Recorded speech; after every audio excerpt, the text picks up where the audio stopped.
ছোটবেলায় যেখানেই বড়ার গন্ধ পেতাম ওখানেই হাজির হতাম। মা রাঁধত আর আমি একটা দাও না বলে বড়ার উপরে হামলে পড়তাম। আজ সেই পুরানো স্বাদ ফিরিয়ে আনছি। আলু আর মসুর ডাল একসাথে মেখে জ্যাম মতো গোল গোল করে বড়া বানালাম। হাত দিয়ে গোল করার সময় একটু খেয়েও ফেললাম, অভ্যাস তো। তেল গরম হতেই একে একে ফেললাম, চুপচাপ করে পড়ে গেল, ঠিক যেন ছোটবেলার দুষ্টামি করে ধরা পড়লে চুপ হয়ে যাওয়ার মতো।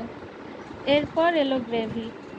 পেঁয়াজ, রসুন, আদা সব মিশিয়ে এমন মশলা দিলাম, পাশের বাসার কাকিমাও জানালায় মুখ বার করলো, কী রাঁধছ গো? একটা কবিতা মনে পড়ল। লঙ্কা ধনে হলুদ দিয়ে সুরের মতো গলছিকে, আগুনের তালে তালে সৃষ্টি হলো যত আলে।